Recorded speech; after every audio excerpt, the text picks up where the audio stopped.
Laurent Ruquier sur Europe 1. On va se gêner.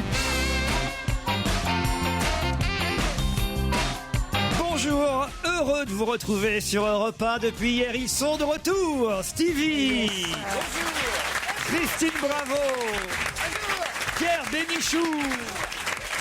Et aujourd'hui en prime, Daniel Evenou et François Renucci.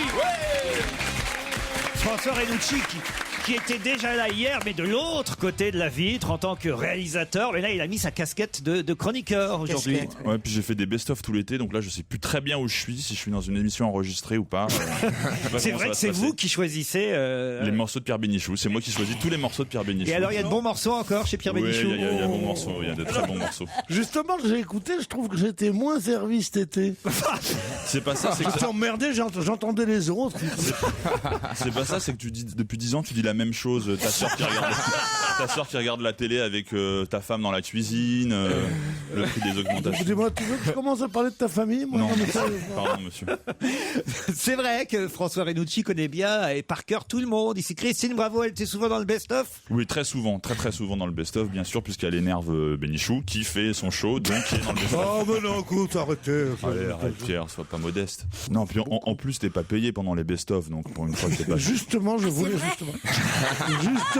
voudrais en parler parce qu'il n'y a pas de raison. Vous êtes heureux de retrouver Daniel Evenou, Pierre? Ben, je suis pas heureux, je nage dans le bonheur. Mais vous avez vu comme elle a un côté champêtre, un côté... Elle me rappelle quelqu'un, je sais pas qui. Loana, avec les Lolo Ferrari, avec les 5. Non, quelqu'un de plus dans l'actualité. Ah, mais un peu noir. une femme, oui, moins blanche que toi. Métis. Mais qui vient. Est-ce que tu mens sur ton passé, toi aussi? Moi, je n'ai pas de passé. À 17h30, vous saurez tout sur l'affaire, hein, d'ailleurs, Ah oui. sur Europe 1. Nafissatou Diallo, DSK, Bravo. mais je vois pas en quoi Daniel Evenou ressemble à Nafissatou Diallo. Alors là, vraiment... Tu l'as jamais vu faire le ménage?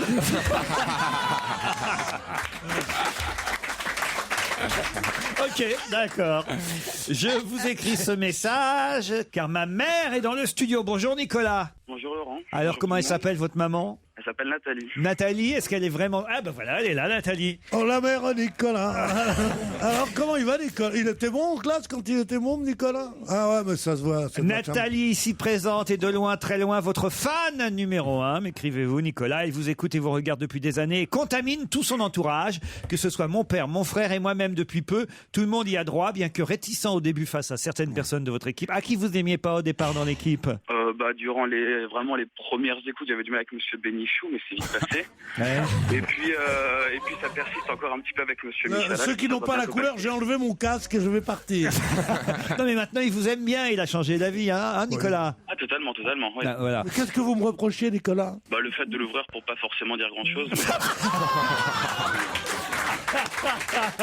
Oh, la tête qu'il fait. Alors là, c'est dur. hein. Mon petit Nicolas, je te trouve bien courageux parce que j'ai pris ta maman en otage.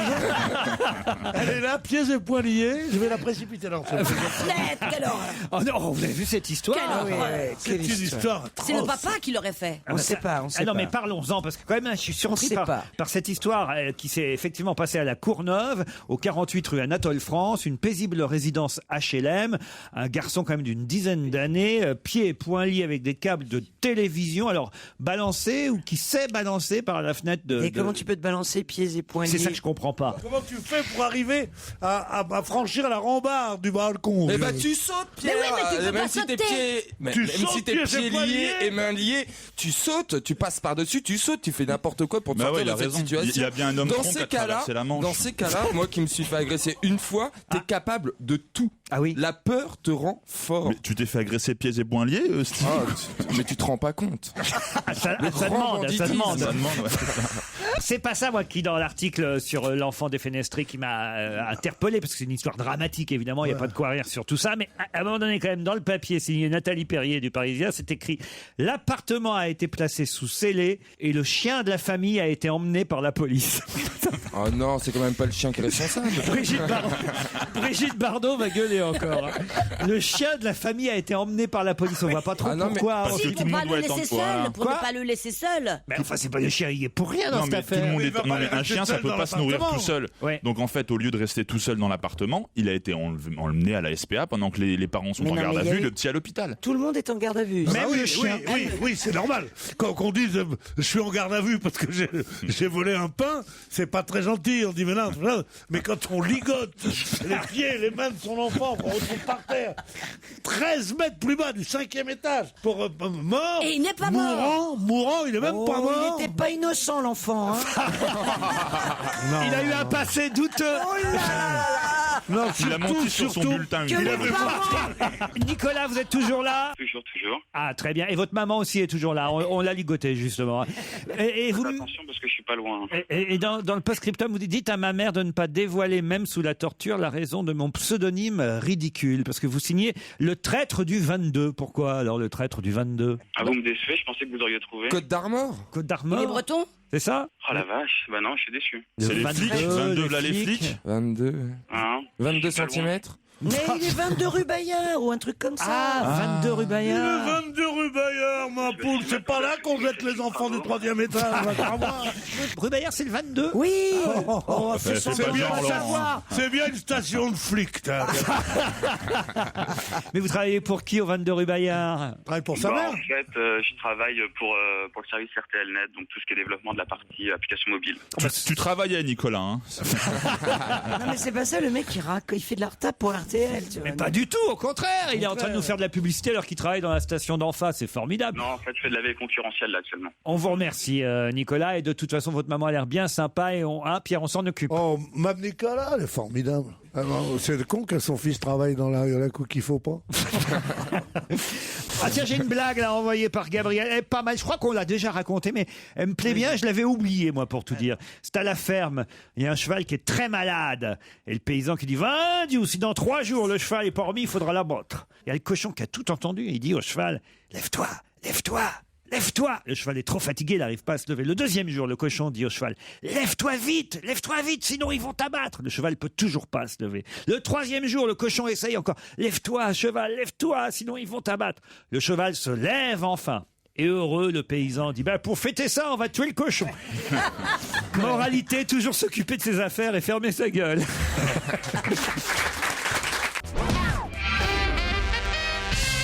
Yann est au téléphone. Bonjour Yann. Oui, bonjour Laurent et bonjour à tous. Yann, vous avez un témoignage à nous donner à propos de Gérard Depardieu. Alors, vous n'étiez pas dans l'avion où il a pissé, mais quand même vous avez vu quelque chose. Quoi donc? Oh bah elle n'a pas vu grand chose, mais enfin ce qu'on a vu c'était quand même assez drôle. On a vu notre ami Gérard Depardieu débarquer dans l'office d'une salle de réception à Versailles, au Trianon Palace exactement. Quand est-ce que c'était ça? Oh c'était il y a une bonne quinzaine d'années. J'ai pas Ah, c'est actualité. Non, c'est une vieille actualité, mais enfin ça reste quand même dans le domaine de l'urinoir, puisque Gérard avait débarqué dans l'office de la salle en question. Et en hurlant, on était dans l'office, on savait qu'il y avait quelques stars qui étaient présentes. Et les portes battantes se sont ouvertes d'un coup. Et notre ami Gérard se met à hurler c'est où là? C'est où? Mais c'est où là? Bon, évidemment, on était un petit peu surpris, tout le monde l'a regardé, personne ne vraiment cherchait. C'est où là? C'est où? Et il a trouvé cet évier. On en a eu des mecs chiants, mais comme ça, rarement. Il a trouvé un évier et alors? Et il a, à un moment, en arrivant sur l'évier, se met à hurler mais c'est où là qu'on pisse là? Et il s'est simplement mis à uriner dans l'évier. Mais dans quel évier? C'est ça que j'arrive pas à comprendre. Bah, vous savez, dans les restaurants, vous avez toujours un petit espace, ce qu'on appelle un office, et se situe dégueulasse. une machine à café, enfin, c'est réservé au personnel, si vous voulez. Donc, oui. lui a trouvé les portes battantes, il cherchait les toilettes, manifestement, il était un peu pressé. Et Enfin, il a pissé dans l'évier de la cuisine du restaurant? Cuisine. Voilà. Ça, c'est incroyable quand même. Ouais, bon, c'était marrant. Mais j'ai pas de photo, hein. Non, bah ça, on vous en demande pas tant non plus, mais on vous remercie quand même, Yann, pour Ah, mais moi, je ce l'aime. témoignage. Merci, Christine? à bientôt. Non rien, moi je l'aime bien. Il me fait marrer. Bon, il a épicé. Depardieu, vous voulez dire? Ouais, évidemment, dans un Gérard. évier. Mais ce qui m'a vachement choqué dans cette histoire, c'est qu'ils ont quand même fait attendre dans cet avion tous les passagers le temps de nettoyer la moquette, et lui, on l'a emmené dans un salon VIP. Ouais. Tu sais que dans comme un tu- avion VIP. C'est écrit dans la presse. Voilà, Pierre. c'était dans la Alors presse. c'est écrit dans la presse.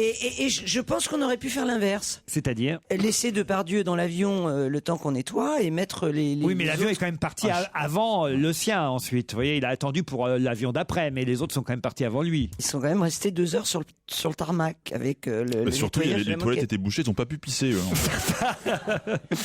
Bon, Jordan au téléphone maintenant pour un anniversaire. Salut Jordan. Salut à vous, salut à toute l'équipe. Salut, c'est Jojo de la Réunion, on vous appelle. Ouais, Jojo, ouais, c'est ça. Ouais, Jojo, parce que vous êtes à la Réunion. Ouais, c'est ça, je suis à La Réunion, là. Très bien, Jojo. Et c'est votre anniversaire aujourd'hui, Ah, Jojo. dis donc tu vas ramener là Oui, avec Jojo. c'est inhabituel parce que tout le temps, c'est... Oh bah c'est une fois par an quand même. L'anniversaire, c'est une fois par an. C'est inhabituel, dites-vous. Le truc le plus régulier du monde.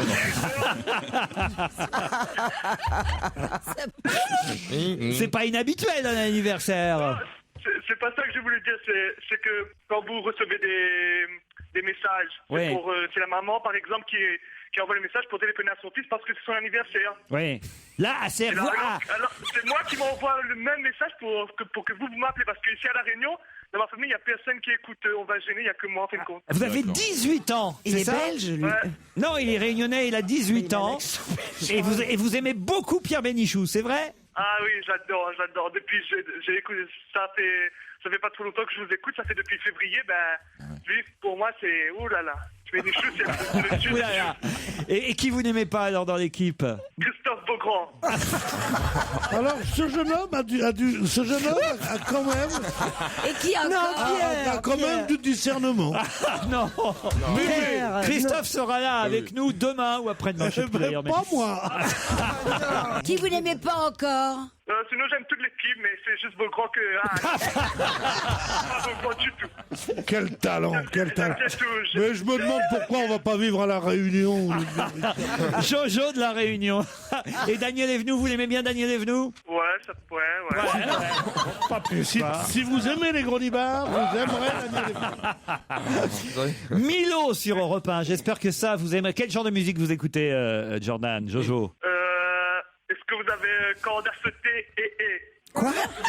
C'est quoi ce truc? Est-ce que vous bégayez ou est-ce que vous parlez? Jojo, j'ai pas compris ce que vous me demandez. C'est une nouvelle chanson que là, toute ma famille écoute depuis maintenant une semaine. Ils me saoulent, donc pour eux, c'est une chanson où on dit corde à sauter, je sais pas quoi dedans, là. Ah ouais, bah nous, je sais pas quoi non plus, alors on va trouver.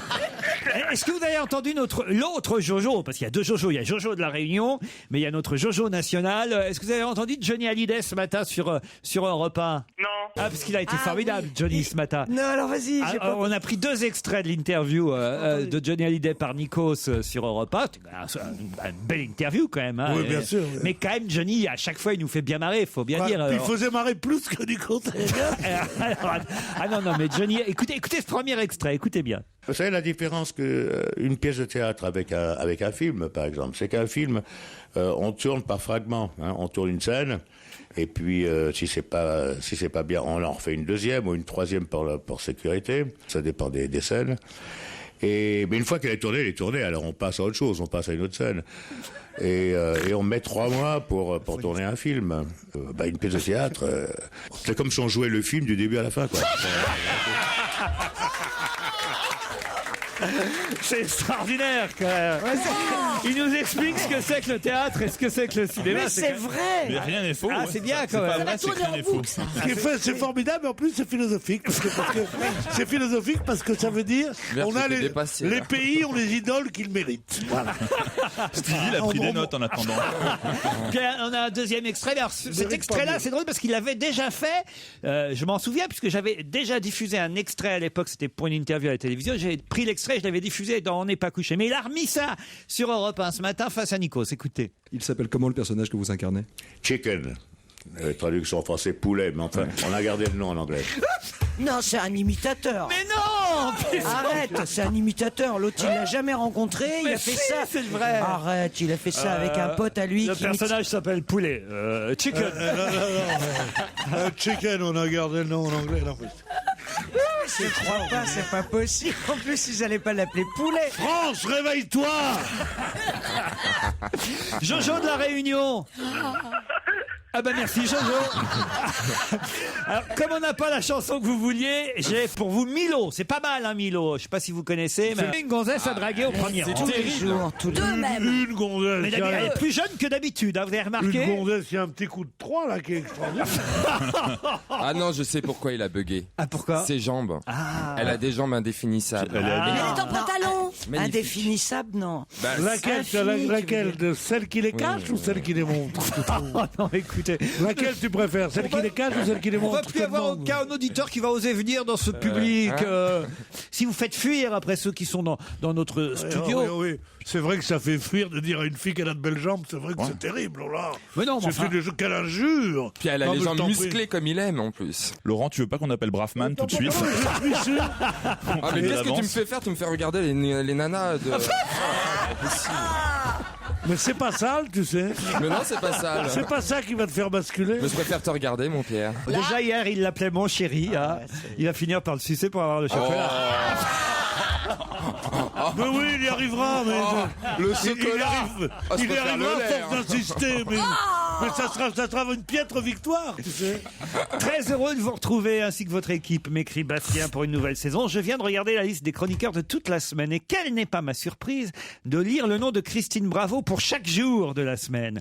Je sais que c'est la reprise, que plusieurs de vos chroniqueurs sont certainement encore en vacances. Comment il a deviné? Entre monsieur Fabrice Eboué, qui doit dépenser la recette de son film à plus d'1 million d'entrées dans des endroits de Thaïlande peu fréquentables, monsieur Michalak, qui souhaite visiblement prendre la suite des ennuis judiciaires de Dominique Strauss-Kahn à New York en y envoyant ses anges de la télé-réalité, monsieur Titoff, qui a dû simplement oublier que c'était la rentrée cette semaine, et monsieur Miller, qu'apparemment vous avez enfin viré.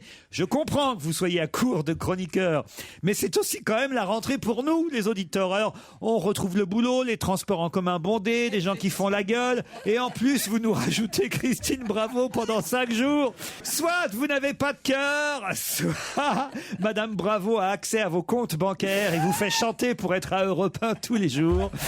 Bravo quand même à Bastien, parce que c'est très drôle son mail. Ouais, c'est vrai que c'est drôle. Je vous renvoie un mail, me dit Rémi, pour vous dire que dans le précédent mail que je vous ai envoyé, je ne sais pas si vous l'avez encore lu, je me suis trompé. J'avais marqué que c'était la dernière fois que je vous envoyais un mail. Je voulais bien sûr dire première. J'ai rien compris. Il y a des gens qui nous envoient des mails curieux quand même. Le mail rend fou les gens. Ah oui. Depuis qu'on a refait ça, vous savez que la crise mondiale vient de quoi? Vient de l'ordinateur. Ah oui. Les gens sont tellement fous. Ils tweetent.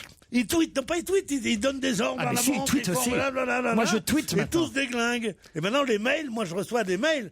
Heureusement que j'ai pas d'ordinateur, mais on me raconte. Ah d'ailleurs, tenez, amenez-moi mon téléphone portable. Je vais prendre je vais faire comme Nikos. Je vais tweeter en photo Pierre Bénichou. Oh là, mais comment on fait? Faut que tu m'expliques. Ah bah, je vais je suis faire. un nouveau là-dessus. Ah, Pierre, vous voulez bien que je vous tweete pendant l'émission? Ah non, c'est génial, je vais vous tweeter. Alors j'envoie ma photo sur Twitter. Voilà. Alors, vous voyez, j'appuie là, j'appuie sur l'appareil photo. Pierre, souriez un peu quand même. Voilà. Prendre une photo. Voilà, Mais voilà. comment tu fais, Laurent? Tu fais une photo et après ça, qu'est-ce que tu en Je vais fais? prendre photo de Daniel Evenou et Pierre Bénichou. Faites des gentils signes, Daniel et Pierre. Voilà. Mais tu as un tweet? Ben oui, j'ai un tweet. Voilà. Hop. Et Ça là, veut dire quoi, un les tweet? auditeurs vont pouvoir tout de suite aller voir le tweet. Voilà, sur mon compte Twitter. Mais tu peux me dire ce qu'ils en ont à péter des auditeurs? Ben, ils sont contents de voir Pierre. Ah, puis attendez, je vais prendre les belles jambes de la dame aussi. Voilà. Oh non, mais attends, non, parce qu'elles sont plusieurs à avoir des belles jambes.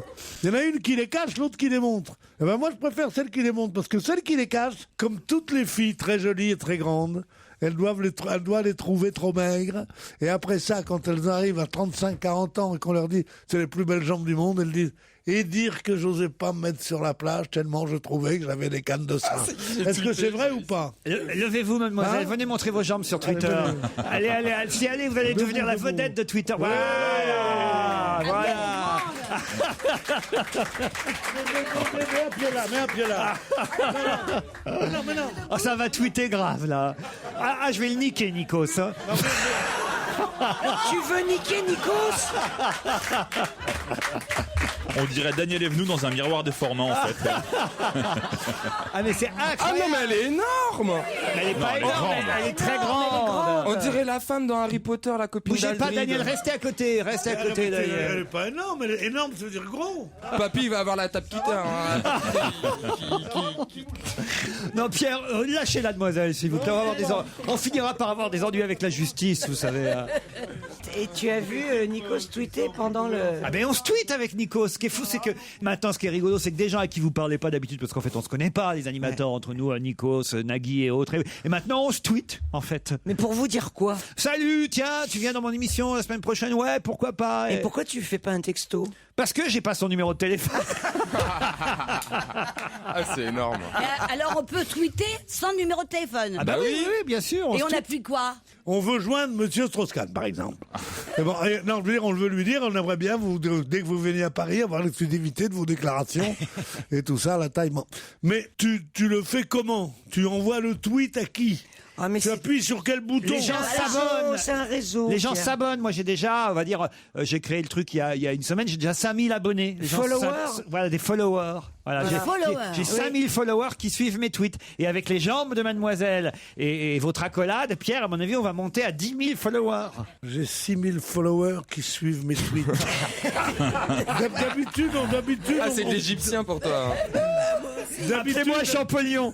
Mais non, d'habitude on dit si Albert Camus, si Molière revenait sur Terre, pas de quoi lui parlerait-on en premier? Ah oui, on lui dirait le disque, la radio, le machin comme ça. Tandis que maintenant, si quelqu'un qui est mort il y a 2 jours, qu'est-ce que tu lui dirais?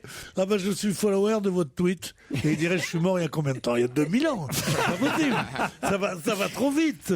Tu comprends ce que je veux dire? Heureusement, non, mais toi qui es plutôt con, tu comprends ou pas?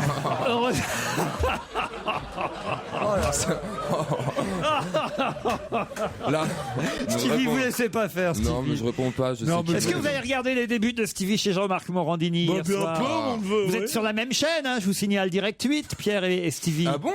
Ah ouais? On fait des émissions politiques, moi ça va? Chez Philippe Labro, vous êtes chez Philippe Labro, vous, Pierre, toujours? Je suis chez Philippe Labro. Il m'arrive d'honorer de ma présence des émissions avec Philippe Stevie, Labro. pareil, avec Morandini. J'honore ma présence aussi. 2 vieilles filles se cherchent une voiture C'est d'occasion. gentil de dire ça de Morandini, c'est Stevie. 2 vieilles filles c'est une histoire que je raconte. 2 vieilles filles se cherchent une voiture d'occasion. Finalement, elles trouvent une bonne affaire. Elles payent la voiture d'occasion, puis elles vont s'asseoir dans la voiture. Puis au bout de 20 minutes, le vendeur, vous savez, c'est comment ça s'appelle les occasions en or chez Renault, là, ça, il y a des week-ends et tout. Alors, et au bout d'un moment, le vendeur, une fois qu'il a vendu la voiture d'occasion, il attend à ce que les filles s'en aillent. Puis elles sont là dans la voiture et elles bougent pas, elles s'en vont pas. Le vendeur voit les 2 filles encore assises au bout d'1 heure dans la voiture, elles ont toujours pas bougé. 2 heures passent, 3 heures, les 2 filles sont toujours dans la voiture, elles ont toujours pas bougé. Mais mademoiselle, dit le vendeur, est-ce que vous regrettez votre achat? Est-ce que vous remettez en cause la vente? Vous en voulez plus de cette voiture? Oh non, non, qu'elles disent les 2 filles. Bah alors pourquoi vous partez pas? Bah c'est parce qu'on a entendu dire que lorsqu'on achetait une voiture d'occasion, on se faisait toujours baiser, alors on attend. Alors là, pas d'accord. Non, il y a des C'est limites. Nathalie qui nous l'envoie. Il y a des limites. Ben Nathalie, on va la renvoyer. Il y a des limites à la brutalité. Oui, c'est pas terrible, c'est vrai, je reconnais. Colette, en revanche, j'espère pour cette rentrée que Monsieur Bénichou va à nouveau nous chanter sa fameuse chanson, La Trompette. Eh bien, je me suis beaucoup entraîné cet été. Parce que Et cela j'ai me rappelle mon père qui me chantait aussi cette chanson. J'ai décidé d'arrêter le chant. Et de fermer ta gueule, ça t'a pas traversé l'esprit? Mon amour. Gardez-moi cette gueule, cette binette, gardez-moi cette binette qu'elle a.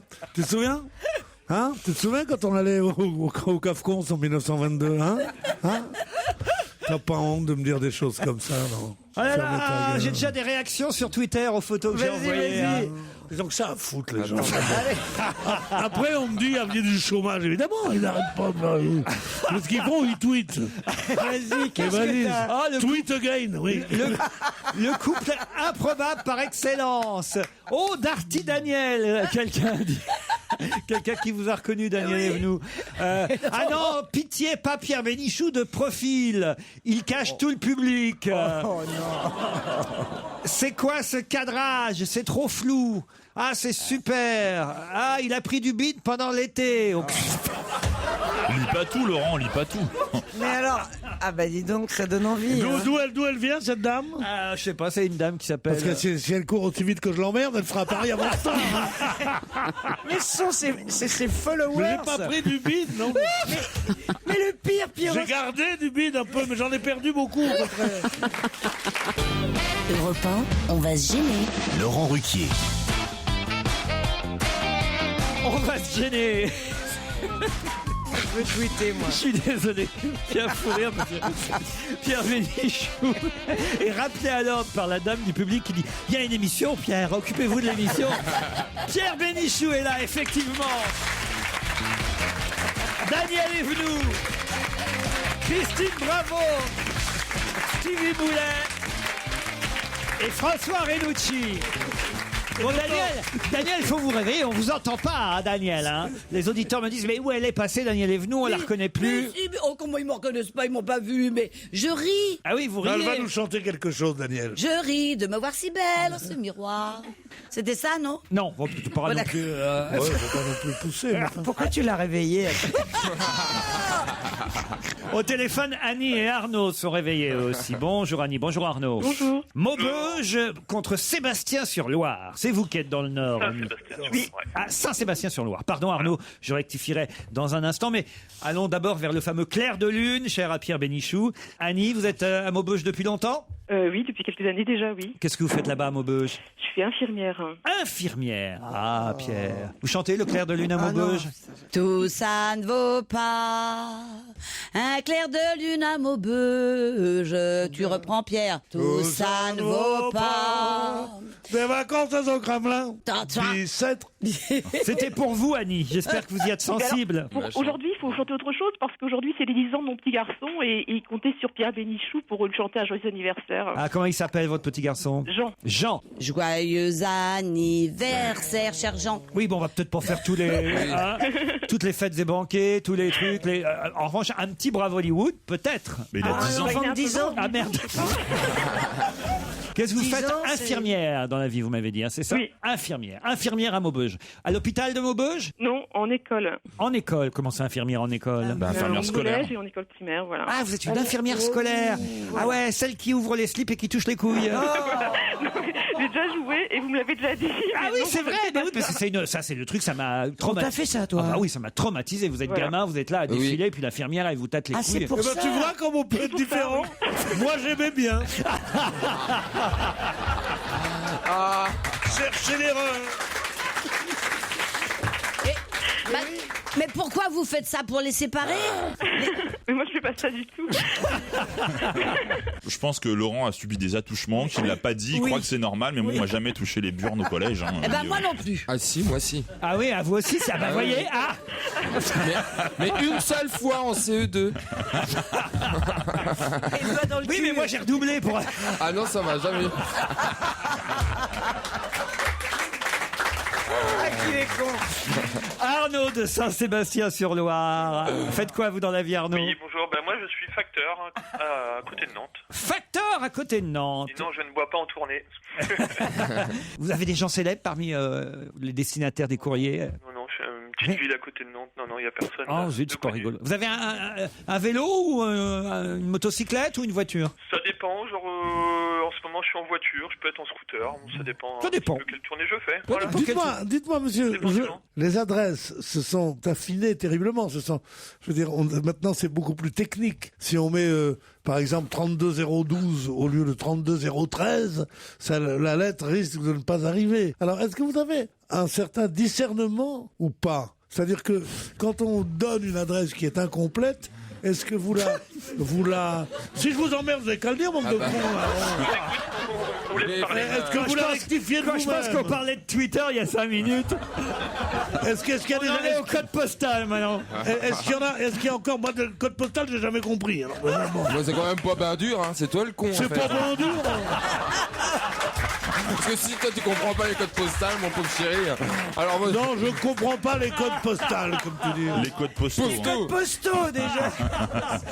Il vaut mieux mettre les bons pour que ça aille plus vite, ça c'est sûr. Arnaud, Annie, de toute façon, le Grand Hôtel Les Flamants Roses vous attend à Canet-en-Roussillon. 4 soins par jour, des cours de cuisine avec le chef Vincent Bricot. Le Grand Hôtel Les Flamants Roses vous permettra, j'espère, de passer un agréable séjour là-bas à Canet-en-Roussillon. Mais pour ça, il faut répondre à cette question. Prête, Annie? Prêt, Arnaud? Oui, oui, on vous écoute. Qui a repêché en plein mois d'août 2 amphores du 6e siècle qu'il a ramené lui-même à la surface? Les amphores. Poutine et Medvedev. Pardon? Poutine et Medvedev. Comment elle dit? Poutine. Medvedev. Quoi? Vous parlez du Premier ministre et du président russe? Poutine, la bonne réponse c'est Poutine, Vladimir Poutine. Bonne réponse d'Annie, bravo. Poutine et Medvedev. Ah, c'est super Parce qu'ils peut-être ils se baignaient ensemble. Alors c'est vrai qu'ils sont allés à la pêche ensemble cette semaine, Vladimir Poutine et Medvedev, le président et le premier ministre russe. Mais en revanche, la plongée, c'est Poutine qui a plongé. Vladimir Poutine s'est payé une séance de plongée sous-marine. C'était la première dizaine d'août qu'il a fait ça. Et il a effectivement, c'est ce qu'ils essaient de faire croire, découvert lui-même 2 amphores engloutis par les eaux au 6e siècle. Il plonge, il remonte et il revient avec 2 amphores du 6e siècle. Justement. Devant les caméras, évidemment. Ah oui. Il y avait personne là-bas au 6e siècle. Et faut quand même savoir en plus que dans cette baie de la mer Noire, près des ruines de Fannagorian ou d'Illibération, ruines datant de la Grèce antique, il y avait quand même déjà des plongeurs qui étaient là depuis un petit moment à faire de la recherche et qui eux trouvaient rien. Lui, il arrive, il ramène les 2 amphores. Ils nous prennent pour des cons, vraiment. Bon, alors c'est pas compliqué. Il paraît qu'elles étaient bien posées en évidence. Ouais. Que les chaînes de télévision sont empressées évidemment de transmettre les images. Elles étaient pleines aussi. De monsieur Il y avait un Poutine. code barre dessus. Il y avait...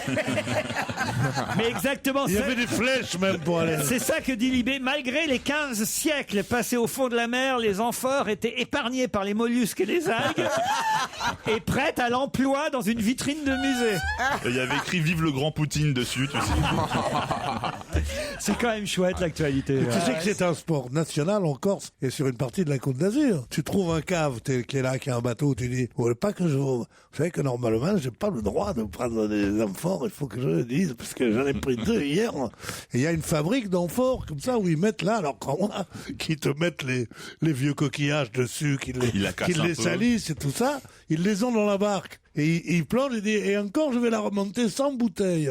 Et il faut que ça, et là, vous la voulez celle-là? Putain, non, je l'ai vendue déjà 15 000 euros.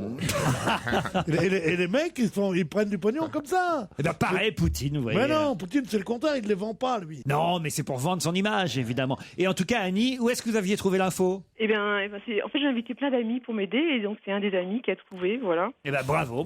Arnaud, vous ne le saviez pas? Non, pas du tout, j'avais pas entendu parler. Alors, pas de regret, c'est dans Libé aujourd'hui, c'est Véronica Dormand qui nous le raconte dans Libération, vue de Moscou. Et c'est vous donc, Annie, qui partez pour le Canet-en-Roussillon. 4 soins par jour de Thalasso au Grand Hôtel, les Flamants Roses. C'est chouette quand même, non? Ah bah oui, c'est génial. Avec qui que vous partez à droite 2 personnes? Avec qui je pars hein? Ouais. Bah, je sais pas, Pierre, vous faites quoi là ces jours-ci? Ouais, moi, je suis à Canet-en-Roussillon, mais c'est. Ah bah, Ouais, mais voilà, j'ai une petite chambre de bonne, si vous pouvez m'héberger, ça serait bien. On va négocier.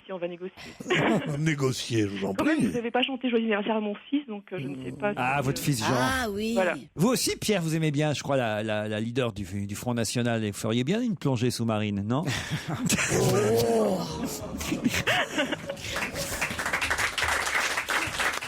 Non? Oui, en effet. Ah si, je dis pas que vous partagez ces idées, hein. Mais Je ne dis pas que je partage pas ces idées, je ne dis pas qu'elles ne me plaisent pas, mais je dis simplement que ce genre de plaisanterie, étant donné que c'est une Française, sont honteux. non, mais je veux dire que physiquement, elle vous plaît. Oui. Ah, mais elle vous plaît comme Christine. Oh, mais- écoute, arrête. Tu vas Bah, pas c'est avec des ça. sosies, donc. Ah si, il paraît que De Chavannes vous a contacté pour la prochaine nuit des sosies. Oh, vous avez vu aussi les 2 sosies qui se sont cassés la gueule, le sosie de Gainsbourg et le sosie de Johnny Hallyday pendant l'été. Oh, ça, c'est une histoire folle. Mais Racontez. il y a le sosie de Johnny Hallyday qui était en train de tondre son gazon et il y a le sosie de Serge Gainsbourg qui est venu le poignarder. Oui, la poignarde. Sur ce, il y a le sosie d'Eric qui est arrivé.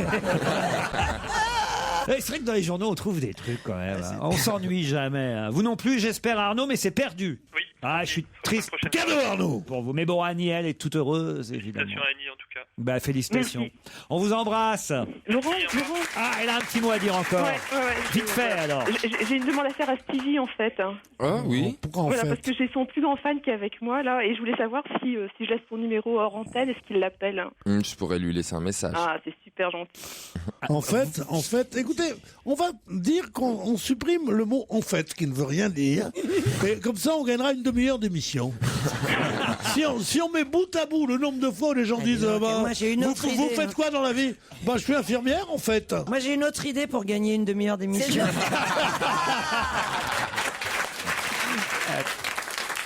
Laurent Ruquier et toute sa bande. On va se gêner sur Europe 1. Souvent, en fin de repas, votre famille, vos amis vous réclament à corps et à cri de leur raconter une histoire drôle. Vous vous exécutez, ça se passe bien. Et si vous le faisiez face à Laurent Ruquier et à ses complices, envoyez-nous vos meilleures blagues sur ruquier@europe1.fr. À cause de quelle disparition a-t-on pu apprendre dans la presse ces derniers jours que Sheila et Pierre Bellemare avaient un point commun? Un chien? Quoi?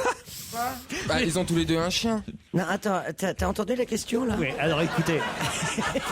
Merde, j'ai pas dû comprendre. Non. Attendez, si on prend tous les gens qui ont un chien, ça fait quand même un point commun. C'est des êtres humains, Laurent. On va avoir... Attendez, je m'arrête un peu sur la réponse de Stevie. Si je pose une question, parce que le point commun de Pierre Bellemare et de Sheila, c'est qu'ils aient un chien, alors j'ai une liste, mais... Ah oui, mais c'est Ah non, mais vous voulez peut-être dire le même. Oui, ils ont peut-être le même chien. Ils ont, non, un chien qui se partage. Ah bah non, là tu vas trop loin, chérie. Reste dans le raisonnable, c'est démesuré ta réponse. Alors, je reprends ma question. Ouais, à cause de quelle disparition a-t-on pu apprendre que Sheila et Pierre Bellemare avaient un point commun? Ils étaient de la même famille. Quoi? Ils avaient des liens de parenté. Non, il faut trouver la personne qui a disparu. Voilà, absolument, c'est ça. Et à ce moment-là, on pourra trouver Ils étaient tous les deux amis avec une personne qui a disparu. Amis, non, mais il y a quelqu'un qui a disparu. Et à cause de cette disparition, on a appris que Sheila et Pierre Bellemare avaient un point commun. Ils se sont retrouvés à l'enterrement. Je ne sais pas si l'enterrement a déjà eu lieu. Peut-être que l'enterrement a eu Donc, lieu. le mort est frais, là. Oui, le mort est frais. Pardon, le mort est au frais. C'est-à-dire, il n'est pas encore... Mais je pense, c'est possible que l'un et l'autre aillent à l'enterrement, effectivement. C'était une personne de maison? Pardon. Oui, il veut dire une domestique. Un majordome ou... Une personne de maison. Quoi, tu m'emmerdes, toi? Est-ce que ça a un rapport avec les bonbons? Mais un bonbon, ça crève pas? Moi, je crois que Daniel, elle devrait se recoucher, c'est ça que tu vas non, dire? je ne comprends pas du tout. Mais les bonbons, parce qu'elle a débuté... Comme vendeuse de bonbons. Voilà, non, c'est ses parents, ce sont ses parents qui Et vendent Pierre des Bellemare bonbons. aussi, alors? Oui, bah non. Pas du tout. Ils vendaient des livres. Bon, est-ce que la personne décédée était connue? Oui, puis oui, autrement je vous en parlerai Voilà, pas. donc, la question c'est à cause de quelle disparition a-t-on pu apprendre que Sheila et Pierre Bellemare avaient un point commun? D'accord. Qui est mort récemment? Alors évidemment, ce qui est amusant, c'est que et pourquoi je pose cette question, c'est que vous n'associez pas forcément effectivement ces deux Sheila, noms-là, voilà. Sheila et Pierre Bellemare, et ce troisième nom que je vous demande. Ils avaient le même dealer qu'Amy Winehouse, non? Pierre Bellemare se drogue pas, frère, écoutez. Ah bah Sheila par contre. Sheila, tu peux pas dire ça d'Annie. Annie, elle se le... Ah, Johnny Walker? Moi, je réécoute les vieilles chansons de Sheila et je me suis aperçu d'un truc l'autre jour, c'est que ces deux premiers gros succès, c'est et prends ma main, je prends la tienne, l'école est finie, l'école est finie. Puis le deuxième succès, c'est lors de la sortie, tout au long de l'année, et lors de la... C'était une feignante, cette fille-là. Elle pensait que l'école soit terminée ou que le boulot soit terminé. C'est vrai. Pour ça que elle a jamais marché. C'est pour ça qu'elle a terminé dans les années 70. Bon, alors Sheila et Pierre Bellemare ont un point commun qu'on a découvert à cause, non pas grâce, parce que ce serait évidemment irrévérencieux de ma part, à cause de la disparition de quelqu'un. Mais quelqu'un de... Quelle disparition? Non, mais c'est quelqu'un d'âgé, c'est quelqu'un Oui, de... quelqu'un qui nous a quittés à 70 ans. Oh! C'est pas âgé, vieux, Pas c'est pas assassiné. vieux. Pardon? Pas assassiné, pas quelqu'un. Il n'y a pas eu un meurtre. Et Pierre Bellemare serait dans le coup? Oui, avec ses histoires extraordinaires. Et il va nous raconter comment Sheila est venue assassiner ce monsieur de 70 ans. Comme les rois mages en Galilée. Ça a un rapport avec le metteur en scène espagnol qui vient de mourir? Ah, là, on sera Raoul dans- Ruiz. Alors, il n'était pas espagnol. Ruiz. Raoul Ruiz. Ah, mais j'étais première pour une fois. Alors, Il était chilien, il était ni chilien, espagnol voilà. ni argentin, il Il était était chilien, chilien, ouais. franco-chilien, Raoul Ruiz. Et alors, quel rapport? Il est sorti alors là, avec les deux. Non. Ils avaient une maison de campagne les uns à côté des autres. Non. Eh ben, ils ont. Ils ont tous les deux tourné dans des films de... Bonne réponse de Pierre Bénichou et de Christine Bravo. Raoul Ruiz, qui est effectivement un Pas sortir réalisateur. de Saint-Cyr pour trouver cette réponse. quand on vous dit un metteur en scène et que tu penses à deux acteurs, tu dis peut-être qu'ils auraient tourné avec eux quand même. Deux non acteurs. Ça veut dire. Deux acteurs, Sheila et Pierre Bellemare. Mais oui, c'est des Attends. c'est des frimants, tout ça, c'est des gens qui sont Eh prêts bien, croyez à... pas si bien dire, Pierre Bellemare a tourné dans Les Mystères de Lisbonne, un des derniers films de Raoul Ruiz. Quant à Sheila, moi je le sais de mémoire, en fait, je vous dire, parce que Raoul Ruiz au Havre, c'était c'était une ville communiste, la maison de la culture, patati patata, on parlait beaucoup de lui, il venait souvent faire des trucs, des mises en scène, des machins, des trucs. Et il avait tourné L'île au trésor. Le film L'île au trésor avec Sheila et Melville Poupeau dans les principaux rôles. Ouais, Voilà. librement adapté de l'œuvre de Stevenson, comme on l'a lu dans les journaux. Et Sheila avait le premier rôle dans L'île au Bien trésor. sûr, et Et ça, et je vous parle de ça, c'est pas dans les années 60 ou 70, c'est dans les années 80. Mais passé voilà, à mais le côté, film, les films de Raoul Ruiz, d'abord il en fait beaucoup, passent 155 films. il a fait. assez souvent inaperçus, il faut bien dire les choses. voilà. Mais Sheila a eu un premier rôle dans les années 80 dans un film de Raoul Ruiz. C'est quoi le premier rôle féminin Une de... amphore. Ouais, c'est ça, c'est le trésor. C'est quoi le premier rôle féminin de L'île au trésor?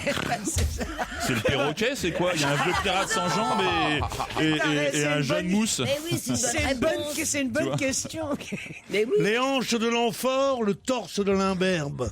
C'est quand même un peu plus beau que si Sheila avec Pierre Bellemare. Je suis désolé, on est en train de parler de Raoul Ruiz. qui est un- Raoul Ruiz.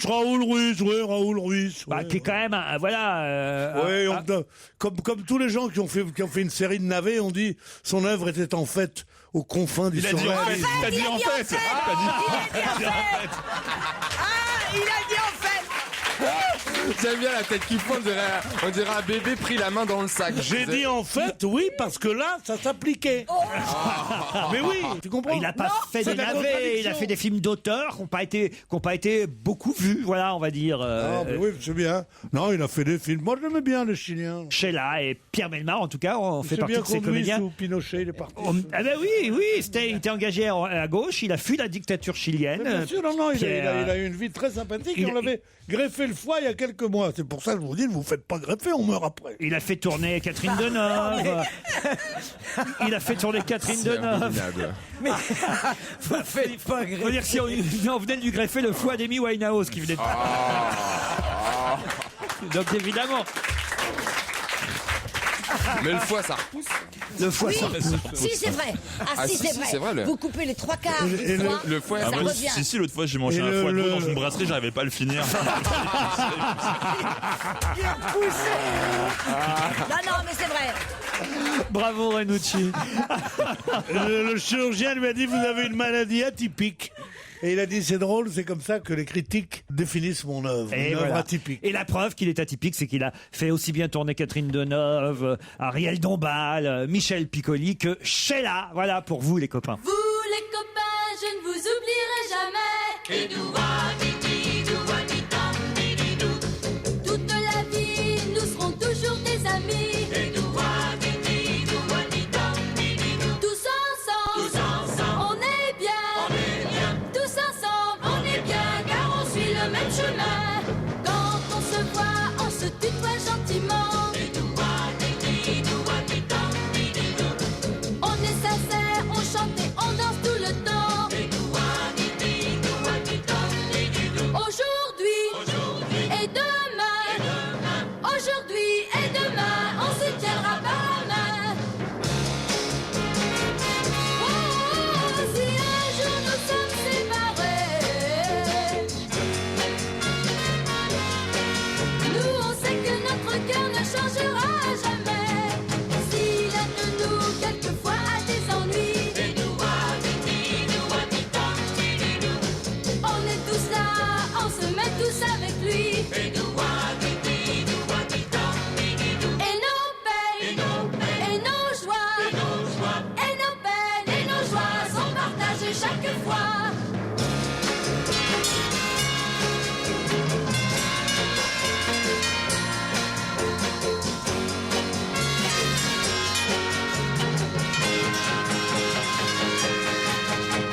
C'est un air des années 60 qui flotte sur Europe 1 avec Sheila, vous les copains. Si j'osais un peu de familiarité, je dirais vous les copains, restez à l'écoute de votre radio car Laurent Ruquier revient juste après. Vous me permettez ?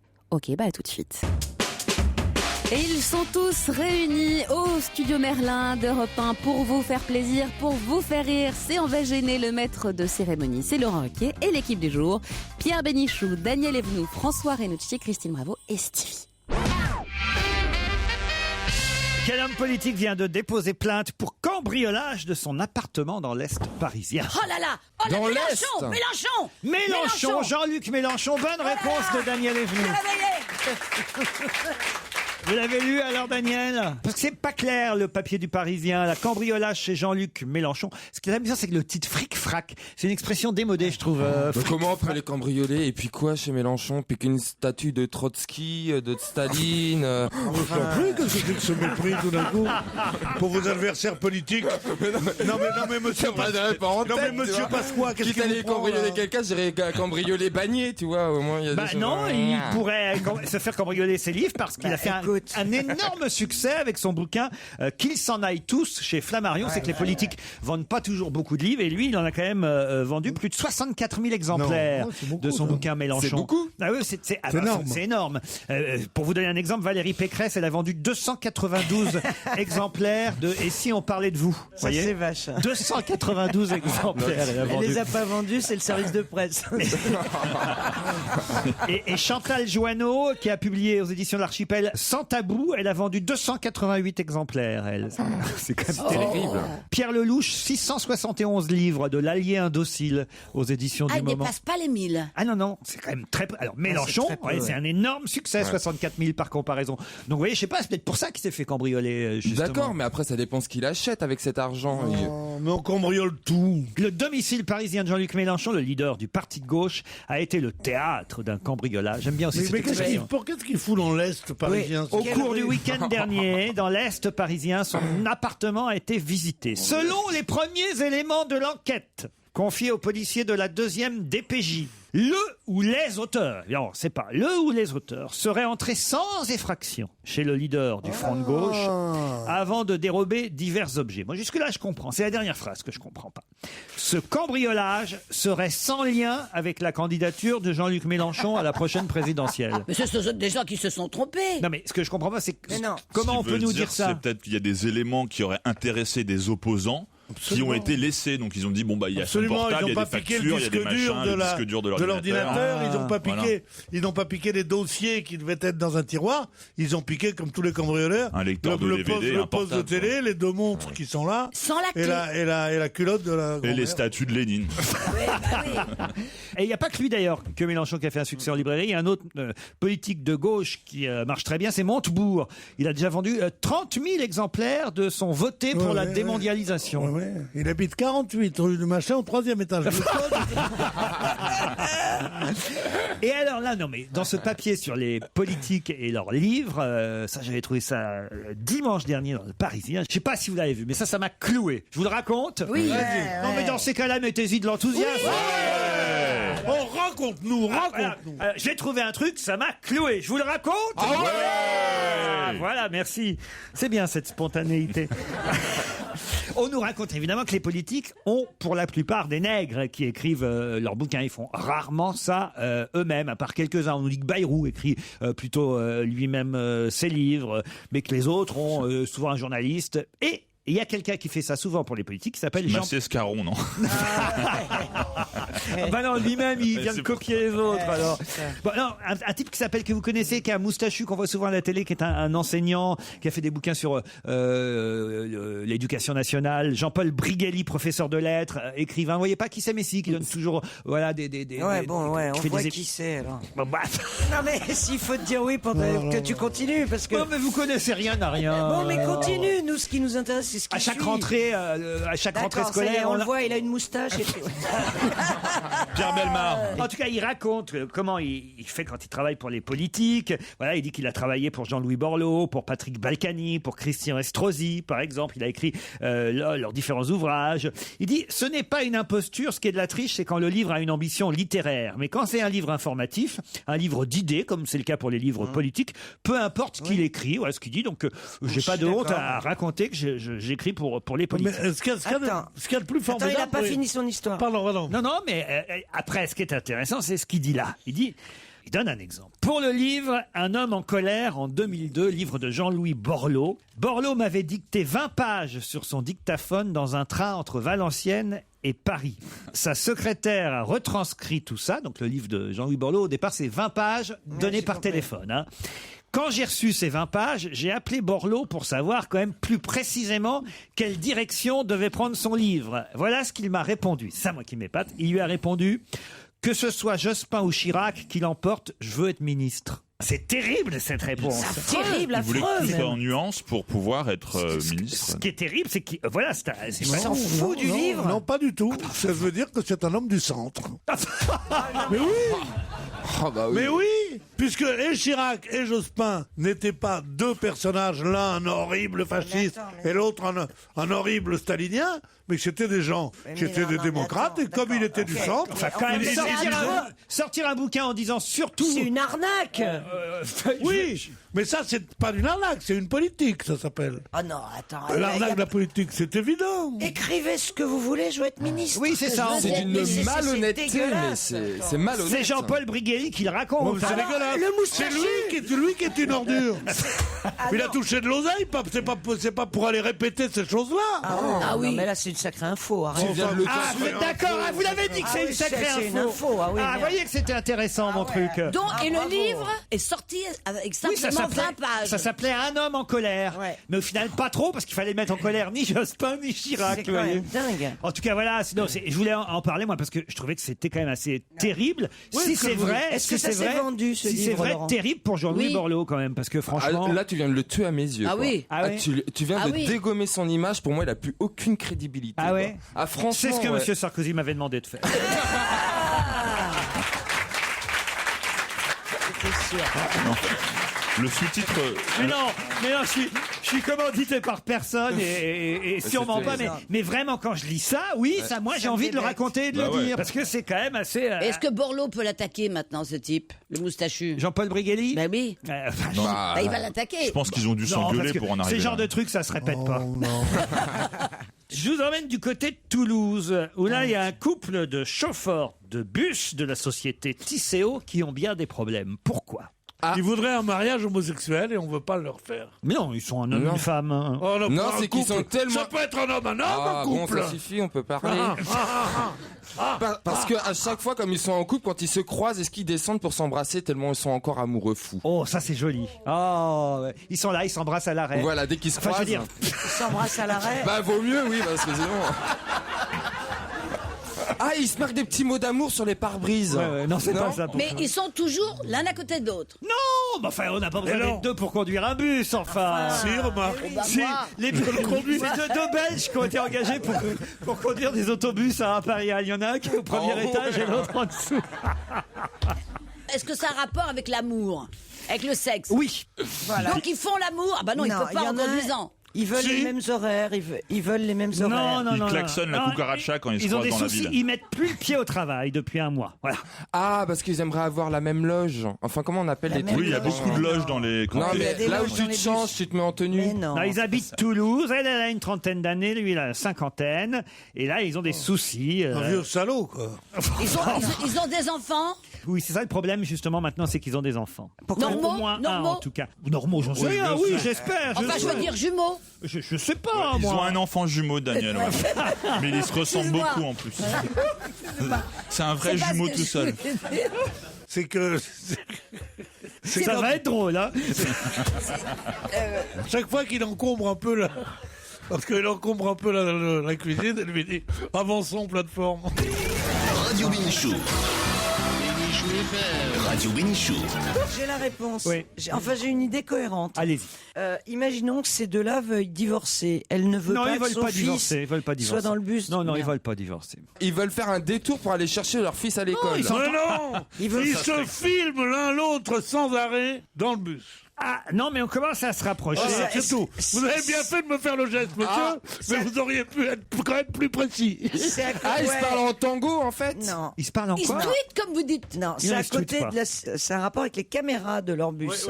Non. Ça a rapport avec des caméras, mais pas avec les Non, caméras de leur bus. Ah, les caméras de la ville. Non. Ils ont fait un film porno dans le bus. Non, Ils ont fait l'amour. Non, mais ça y est, vous avez la réponse. Alors allez-y. Ils ont fait un film porno. Ouais. Et, Pendant que- et les collègues les ont vus sur Canal+. Et Exactement. Non. Bonne réponse de François Renucci. Eh bien, ils ont...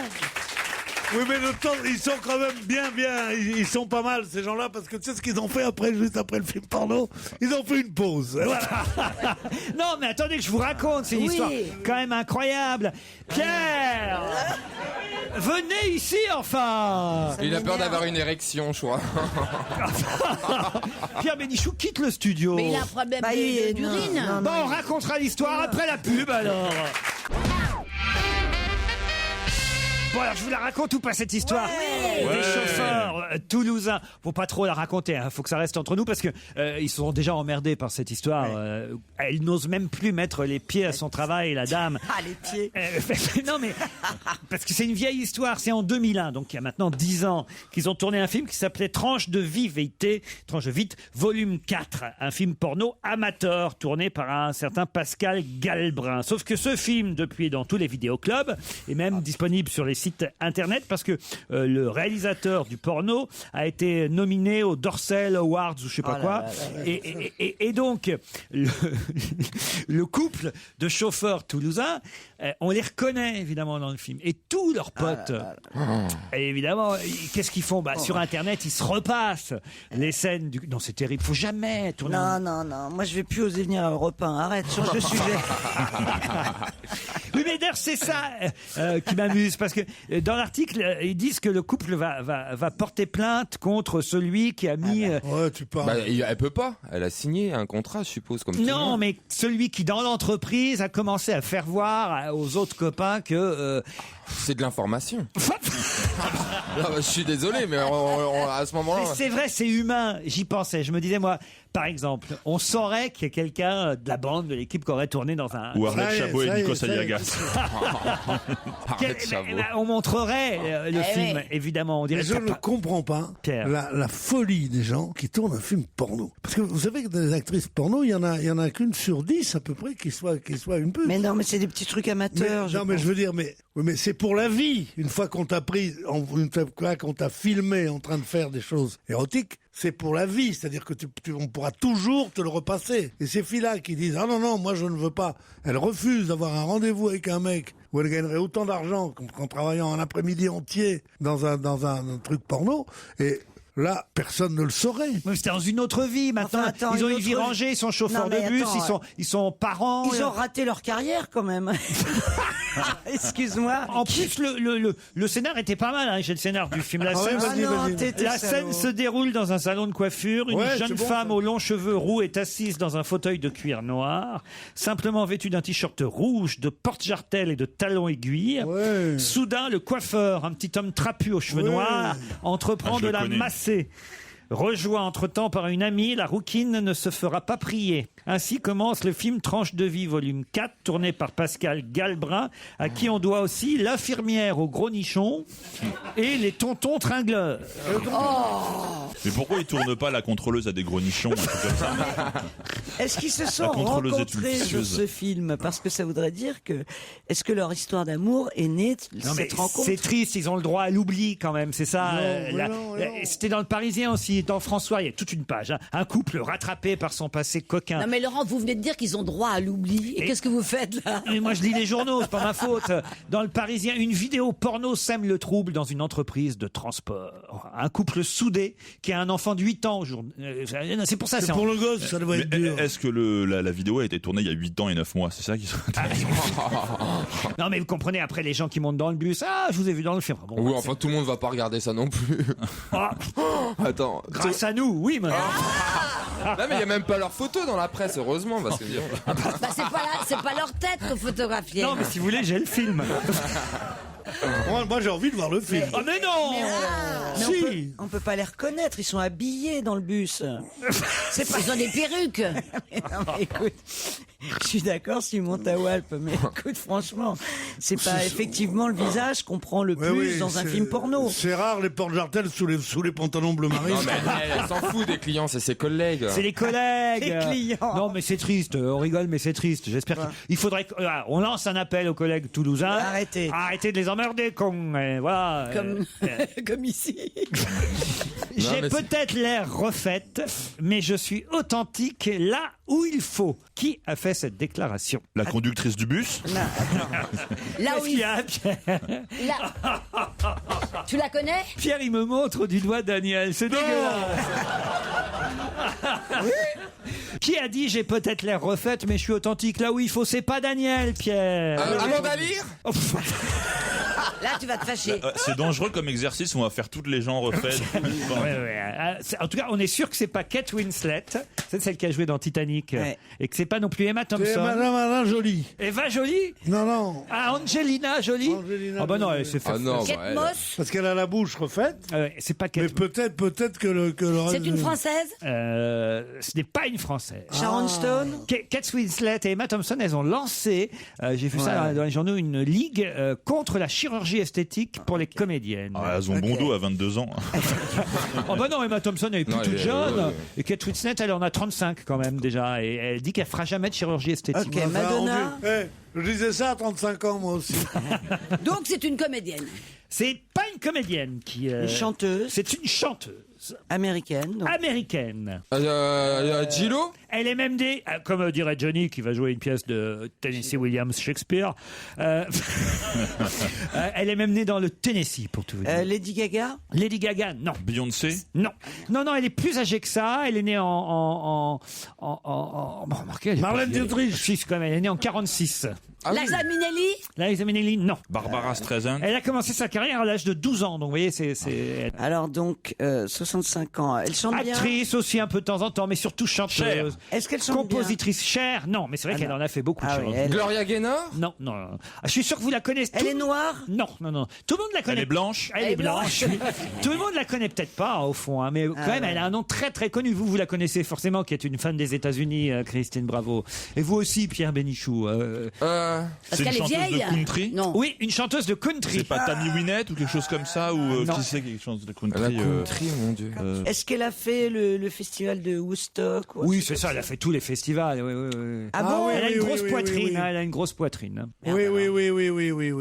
Et alors, je vais vous aider. Il y a une brebis qui porte son prénom. Molly. Dolly Parton. Dolly Parton, bonne réponse de Christine Bravo.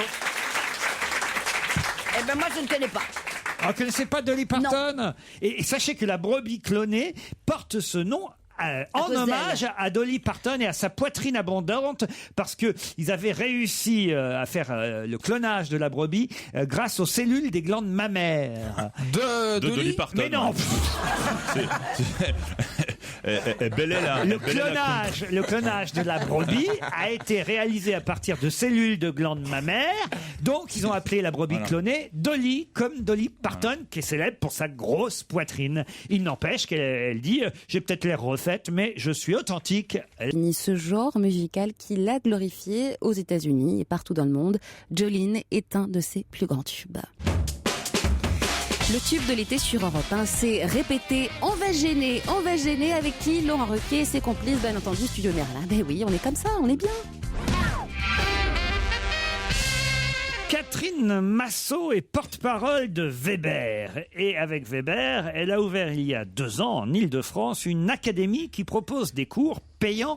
Des cours payants pour faire quoi? Weber, alors. L'auteur, l'écrivain. Non. Ouais, pour élever des C'est fourmis. Werber, l'écrivain. Oui, c'est vrai, c'est Werber. C'est lui qui a écrit sur les petites bêtes. Oui, mais ça n'a aucun rapport à Werber. Weber. Catherine Massot est porte-parole de Weber.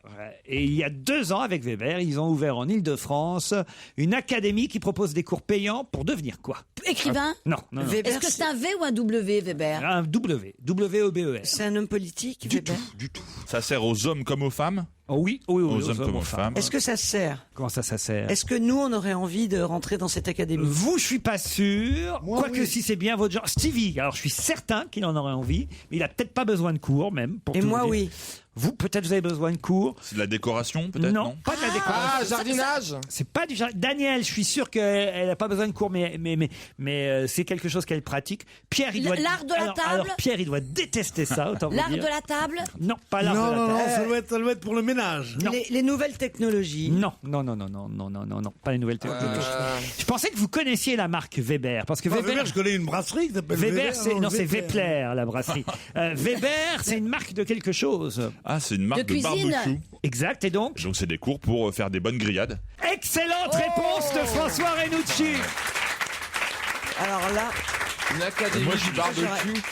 Mais j'ai vu ça dans les journaux, oui. Eh ben, pourquoi vous le dites pas alors? Parce que le temps que la question arrive dans ma tête, Ah oui, les deux elle n'a fils se pas trouvé touchent. la réponse. Ah, oui, on C'était il y a 2 s'enflamme. jours. On s'enflamme pour le barbecue en France. C'était il y a 2 jours dans le Parisien. C'est notre ami Vincent Mongaillard, le spécialiste des sujets importants. Ah, Vincent Mongaillard. Vincent Mongaillard. Vincent Mongaillard, On il nous a pense qu'on nous fait chier avec Raymond Aron, Vincent Mongaillard, c'est quand même autre chose. Alors t'es pas barbecue, toi, Pierre? Ah non, pas loin. Alors, je suis plutôt, tu sais, on m'a offert un nécessaire à raclette dernièrement. C'est ça d'être pauvre et de pas avoir de jardin à Paris, mon pauvre Pierre. mais c'est pas ça. On est barbecue ou plancha. Moi, je suis plancha, moi. Moi, je suis plancha. Je suis de plus en plus plancha. Les Français sont fous du barbecue. Et il y a même donc une grille académie qui propose des cours payants pour devenir un as de la brochette. Mais c'est de la connerie, le barbecue, parce que c'est long à faire, c'est dangereux, c'est chiant, les braises, ça les pue. machins, alors D'où qu'avec les la cours. plancha- D'où les cours. Non, mais avec la plancha, c'est beaucoup plus rapide, paf, tu mets ton truc dessus. Moi, je suis plancha, moi. Les Français adorent la fameuse machine à griller les côtes de bœuf, les sardines, les merguez.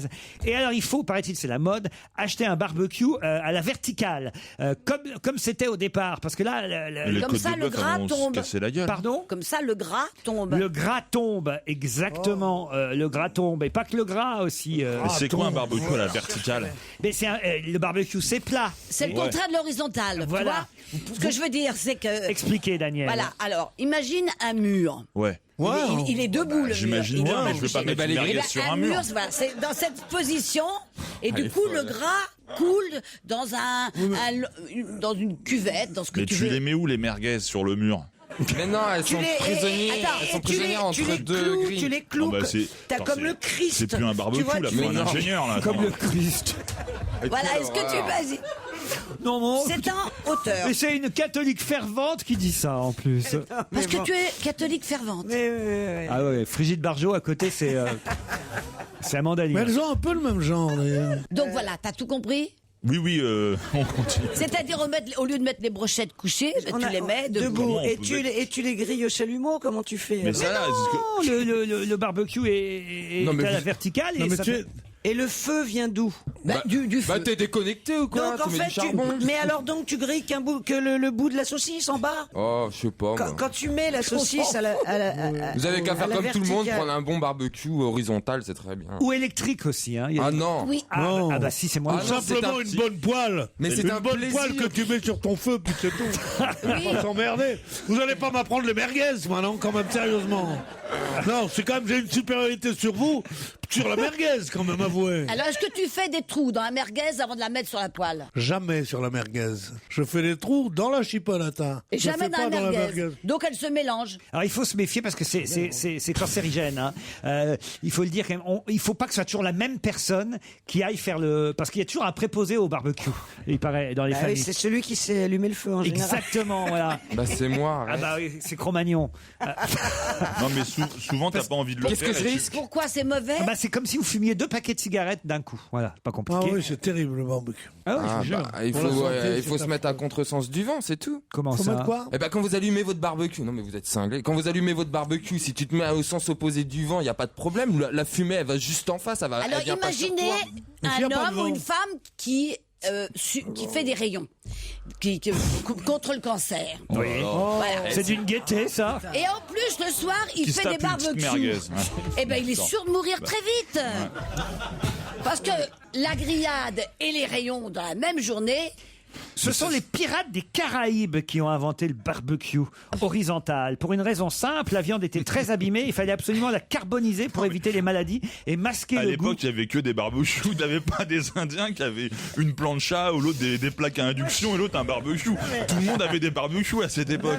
J'ai vu un homme préhistorique. T'es sûr que c'est pas... complètement idiot. En Algérie, dans mon enfance, ça s'appelait le canoun.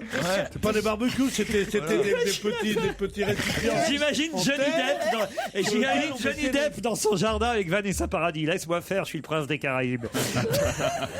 Je croyais que c'était Jeanne d'Arc qui avait inventé le barbecue. Mais non Tout le monde raffole en France du barbecue. Oui, Les mais Français... ça m'étonne pas, ça m'étonne pas. Pas vous, Pierre, mais les autres, oui. Moi, j'en ai un chez moi, à la campagne. Ah oui? Ah, la mais campagne. J'ai mis du papier autour. Du papier. C'est affreux, rien que la vue d'un barbecue me rend fou. Et en plus, il y a eu des accidents de barbecue. Mais oui, mais je vous dis, il y a toujours le pro du barbecue, comme ils disent, qui est là pour allumer les braises et surveiller les merguez. Et c'est lui c'est lui qui prend tout. Il respire de la fumée comme s'il fumait. Ouais, mais non, mais dans la fumée, ce qui est le plus dangereux, c'est les goudrons du papier de cigarette. Donc c'est pas aussi dangereux que 2 paquets de clopes. Ouais, mais Non, enfin, non, non. Il y a eu longtemps une sorte d'intoxication. Je ne sais pas si c'est de À la l'intox merguez. ou l'intoxication était vraie, mais où on disait que Tu sais que c'est l'équivalent de 2 paquets de merguez, une côte de porc. La cuisson, les viandes cuites au barbecue. Moi, j'ai arrêté de à la fumer flamme même la merguez. était cancérogène, on le disait ça. Déjà, on a interrogé Par contre, si tu mets une chipolata en patch, ça peut marcher. Vous allez arrêter vos conneries. On a interrogé des grands médecins qui ont dit oui, en effet, si vous mangez 10 kilos par jour de viande carbonisée, vous pouvez avoir un truc. Qu'est-ce que vous fait rire là? Je déteste faire rire à mon insu. Christophe Beaugrand serait là, il dirait Tonton Merguez, la conférence. Hein. Vraiment là, la fameuse machine à griller merguez, côte de bœuf, sardines. D'accord, ça y est. Quoi, qu'est-ce qu'il y a, ça y est. On peut passer, ça y est. Tiens, je on vais a me fait faire le des tour. merguez ce soir. Ah ouais? Ah oui, des merguez, une bonne merguez, c'est trop bon. Mais seulement, il faut que ça soit une bonne merguez. Ah ouais. Ben allez au Grill Academy, Pierre. Mais non, C'est la loin bonne de Paris. merguez. Oui. La bonne merguez, on la mange qu'au Faubourg Montmartre. Oh, je vous Merguez signale, de tiens bœuf. d'ailleurs, que c'est les 50 ans de Courte Paille. Hein. J'ai vu ça dans France Soir aujourd'hui. possible. Ah oui, les J'ai 50 pas ans. été invité. Bah, allez-y. 50 ans de Courte Paille, c'est né en 61 à Rouvray en Côte d'Or sur la Nationale 6. La légende dit que Jean Loisier, le créateur de Courte Paille, a hésité entre plusieurs noms pour son restaurant. Et là, il a utilisé un système de tirage au sort. Et c'est en tirant au sort le nom qu'il s'est dit, Courte Paille, évidemment. Ah, génial, j'y avais pas pensé. Et oui, Moi, personne n'y pense. et ça s'appelle Courte Paille parce que les toits, je savais pas, les toits sont en chaume. Oui, Bien sûr, chez le coin de Courte- chaume. Enfin, du faux Mais chauve. tu sais que ça a été racheté par Accor. Sofitel. Voilà. Ouais. Deux secondes. Et qui dit Sofitel dit amour furtif. Et qui dit amour furtif dit traîne pas par là, femme de ménage, tu vois. Non. Tout à l'heure à 17h30. On nous ment. Tout sur l'affaire DSK avec Nicolas Poincaré. Il nous reste une demi-heure à passer ensemble. On se retrouve après le flash. Laurent Ruquier sur Europe On va se gêner. Daniel Evenou, Pierre Bénichou, Stevie Boulet, Christine Bravo, François Renucci avec vous. Pendant une demi-heure encore, exceptionnellement. Aujourd'hui, nous n'allons pas jusqu'à 18h, puisqu'à 17h30, actualité oblige, c'est Nicolas Poincaré qui couvrira pour nous l'affaire DSK et les rebondissements depuis New York, bien sûr, et depuis le tribunal de Manhattan. Sylvie et William sont au téléphone. Bonjour Sylvie. Bonjour à tous. Bonjour Sylvie. Sylvie est à la Ok. Plagne. Voilà. La Plagne. En Savoie. En Savoie, on fait du bon ski à la Plagne. De 400 km de piste pour Pierre. Ça y est, 700 km. Je sais qu'il adore. Le nombre de kilomètres de piste, c'est toujours la distance Toulon-Dunkerque, à peu près, tu vois. Qu'est-ce que vous faites Où à la ils sont, les 700 km? Ça y est. On m'occupe d'un cinéma. le cinéma de la Plagne. Voilà. Très bien. On fait tout, projection. Vous projetez quoi? Il y a quoi à l'affiche en ce moment au cinéma? Alors, j'ai Cars 2 et Harry Potter. Quoi? Cars. Ah, Cars 2, la petite voiture, le dessin animé Pixar. Ah ouais, c'est très réussi ça. Cars 2. mal, ouais. Voilà. Et Harry Potter. Et Harry Potter. Ça cartonne évidemment. Ouais. Sylvie, vous allez affronter William, qui lui est belge. Bonjour William. Bonjour Laurent. Vous êtes à Louvain-la-Neuve. Oui, c'est ça, oui. Et c'est où alors Louvain-la-Neuve? C'est au centre de la Belgique, près de Bruxelles, près de Wavre. Ah, j'y suis né au Havre. Mais c'est pas le même. Ah, c'est pas le même Wavre. Vous faites quoi vous là-bas? Je suis étudiant. Étudiant en quoi? Plus grande université belge, Louvain. Pardon? Ah oui, c'est une grande. L'université de Louvain est une chose connue dans le monde entier. Tous les médecins chinois qu'on voit, quand ils parlent le français, ils parlent avec l'accent belge parce qu'ils ont tous fait leurs études à Louvain. Ah oui? C'est vrai, oui, mais moi j'ai beaucoup voyagé, je suis pas comme vous, pas un plouc, mon gars. Le jour où il est allé du Havre à Rouen, il a eu l'impression qu'il découvrait l'Amérique. On finit l'émission. Et toi, de Rouen à Paris, t'as découvert quoi, toi? Moi, de Rouen à Paris, ça fait du boulot quand même, du coup. On finit l'émission à 17h30, Pierre. 17h30, C'est Pierre. Christophe Colomb de la Chipolata, alors excuse-moi. Tu fais des trous dans les merguez, mais ça va pas.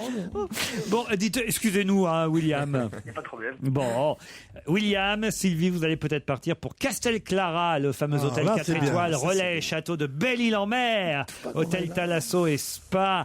Attention, donc un match Belgique contre Savoie. Un match qui va peut-être vous emmener à Belle-Île-en-Mer, mais pour ça, il faut répondre à cette question. Qui a appris une mauvaise nouvelle en sortant du Burger King? Qui a appris une mauvaise nouvelle en sortant du Burger King? C'est pas en France. Si, c'est en France. Ah, il y a des Burger King. Bien sûr qu'il y a des Burger King alors.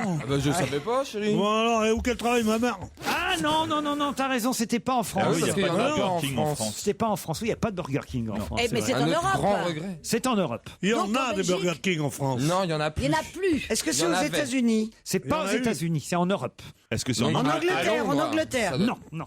Qui a appris une mauvaise nouvelle en sortant d'un Burger En King? Espagne. Le pape à Madrid. Ah oui? Oui, il sortait du Burger King. Et il a perdu sortait du Burger King. Et là, c'est vrai, il avait la tiare, il était impec. La Il avait pris tiare. un McChristy. Ils ont pas la tiare, C'est les quelqu'un papes de connu? Oui, c'est quelqu'un de connu, oui. C'est un acteur? Non, pas Mais un on n'a acteur. pas trouvé le pays, si c'est en Espagne. Non, on n'a pas trouvé le pays. Si vous trouvez le pays, vous risquez de trouver qui... C'était en Italie. C'est pas en Italie. En Grèce? Non, mais écoutez, cherchez pas le pays. Cherchez qui a appris une mauvaise nouvelle et laquelle en sortant d'un Est-ce que Burger c'est King. une nouvelle terrible? Il a pleuré, il a dit « Ah, je sortais du Burger King quand je l'ai appris. Ah, il a donc appris la mort de quelqu'un. » Non. La naissance de quelqu'un. Bah Non. non, il Ah, pleure il pas. pleure pas pour la naissance. Ça dépend. Il peut pleurer de joie. Il a appris qu'il avait perdu quelque chose. Non, perdu... Il s'est fait cambrioler. Non, c'est pas Jean-Luc Mélenchon qui sortait d'un Burger King puis qui a appris son cambriolage. Il a Bon, appris et que les la viande- auditeurs, Mangeant des merguez. les auditeurs, là, vous cherchez un petit peu? C'est Marc Cornet. Marc Cornet. Non, on trouve pas. Il a dit Marc Cornet. Sylvain Marc Cornet, c'est possible. Allez-y, William. Donc c'est Sylvain Marc Cornet qui donc en sortant, qui est un joueur de rugby, un rugbyman donc, Et et qui participera pas à sa 3e Coupe du Monde parce qu'il l'a Voilà, appris en c'est sortant via un message qu'il a reçu en sortant du Burger King. excellente réponse de William. C'est Marc Cornet. Et alors, vous ne prononciez pas très bien, c'est Marconnet. Sylvain Marconnet, hein, pas Marconnet. Marconnet, Ouais. c'était un magicien. Marconnet, pardon, oui. Sylvain Marconnet, qui hélas, effectivement, fait partie des 2 sélectionnés qui ont été virés au dernier moment avant de partir pour la Nouvelle-Zélande. Je crois que c'est en Nouvelle-Zélande, la Coupe du Monde. Et les Bleus, les Français, s'entraînaient en Irlande, à Dublin, et lui, il était C'est à Dublin qu'il a été au Burger King. Burger King de Dublin. Et qu'est-ce qui se passe? Il sort du Burger King, et là, Ouais, tiens. on lui dit, on te garde pas. On te garde pas. Et alors, c'est pas par hasard d'ailleurs parce qu'on dit en plus qu'il était pas assez affûté par rapport Ouais, aux autres. C'est idiot. Si il fallait qu'il fasse un régime ou qu'il s'affûte, il sort du Burger King, ça veut dire quoi? T'imagines? C'est comme si tu dois récupérer ton permis et tu vas fêter ça en buvant un petit pastis avant d'aller le récupérer. Attends, tu vas pas me dire que maintenant les rugbymen ils vont faire des régimes pour être Ah oui, Mathieu C'est le nouveau, Chevalier, t'as vu. Mathieu le Chevalier dans le Parisien, il nous le raconte. Il dit voilà, cette aventure arrivée, enfin aventure, le mot est fort, arrivée à Sylvain Marconnet, c'est passé donc à la sortie du Burger King. Cet écart de diététique avoué n'est pas étranger au choix de l'avoir écarté. Mal à l'aise au moment de se justifier, Lièvremont a ciblé la condition physique et le potentiel atténué par le poids des ans de son joueur, dont il a fini par se séparer. Un peu comme, il y en a un qui a des problèmes comme ça à Marseille, ils l'ont envoyé faire un régime. Gignac. Voilà, Gignac. Gignac, ils l'ont emmené à Merano, dans le centre de quoi. En Italie, il va bouffer que des pizzas, ça le problème. Non, mais maintenant, il est revenu avec 4 kilos en moins. En combien de jours? En un mois pour perdre 4 kilos à Merano. Alors, ça doit coûter une fortune. Autant faire une liposuction, ça va. Un mois pour perdre 4 kilos, c'est rien. En général, moi, je perds 4 kilos. En allant aux toilettes. Pardon, c'est sorti tout seul.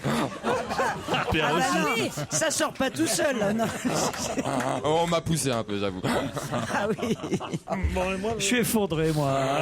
Attends, Qu'est-ce qu'il y a, Pierre Bénichou? Qu'est-ce qu'il y a? Il Rien, a envie de goûter. Je surveille j'attends le moment où je vais être libéré de cette vulgarité. En allant au cabinet. Puis il a Qu'est-ce qu'on s'est marré? Ah bah c'est scientifiquement prouvé. Hein. Que quoi? Qu'on peut faire 4 kilos? Non, que tu perds du poids quand tu vas aux toilettes. Ah bah oui, bah Non, pas possible. il n'y a que comme ça qu'on peut en perdre. William, vous allez faire Louvain-la-Neuve, Castelclara, ce bel hôtel, ce château relais 4 c'est une étoiles. merveille. À Belle-Île-en-Mer, nature préservée, vue à couper le souffle, 3 piscines, vue sur l'océan, Thalasso. Bon, bref, voilà, vous êtes heureux avec qui vous partez, William? Je sais pas encore, je trouverais bien une gonzesse avec qui partir, je sais pas encore. Une gonzesse. Elle va être contente. J'hésite entre 6 gonzesses.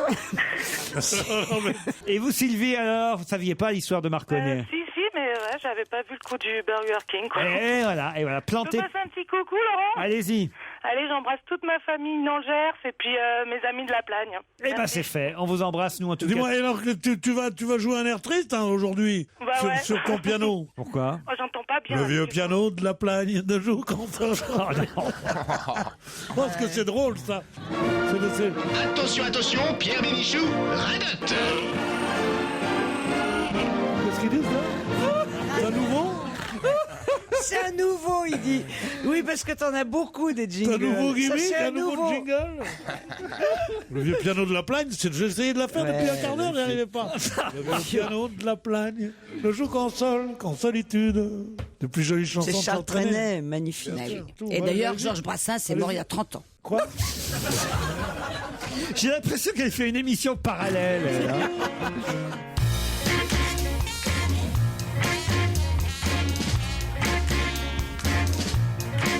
The man is tall, mad, mean and good looking, and he's got me in his eye. When he looks at me, I go weak at the knees. Got me going like no other guy. 'Cause he's my big, bad, handsome man, yeah. He's got me in the palm of his hand. He's the devil divine. I'm so glad that he's mine, 'cause he's my big, bad, handsome man. Oh, the music he plays, the way he moves me and sways, rocks me to the core. When he sings in my ear, he makes me shiver and leer, leaves me wanting more and more. 'Cause he's my big, bad, handsome man, yeah. He's got me in the palm of his hand. He's the devil divine. I'm so glad that he's mine, 'cause he's my big, bad, handsome man.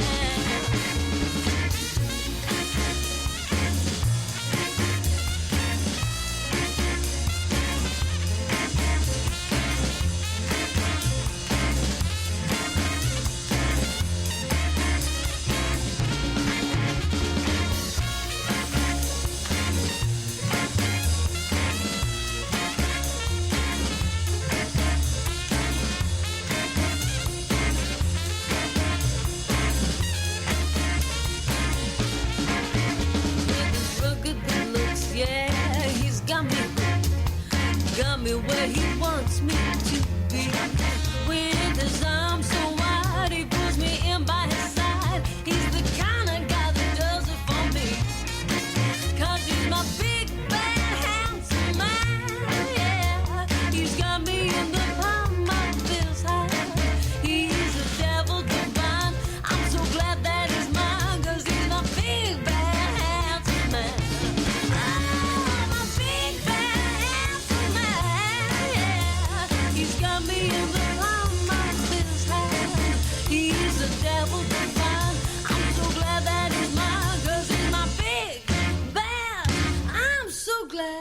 He's my big bad handsome man. Un petit charme désuet, sympathique, Big Bad Handsome Man. C'est une chanteuse irlandaise qui vient de sortir son premier album, Love Tattoo. Retenez son nom, Imelda May. Restez sur Europe 1, vous êtes bien, 17h14, une pause et Laurent Ruquier revient. Laurent Ruquier et toute sa bande. On va se gêner sur Europe 1. Dernière ligne droite d'On va gêner sur Europe 1, on retrouve Laurent Ruquier et aujourd'hui François Renucci, Christine Bravo, Stevie, Daniel Evenou et Pierre Bénichou. Michael Carroll a tenté de se suicider par 2 fois la semaine dernière et ça a surpris toute la presse britannique. Pour quelle raison ? Vous pouvez répéter ? Michael Carroll a tenté de se suicider par 2 fois la semaine dernière.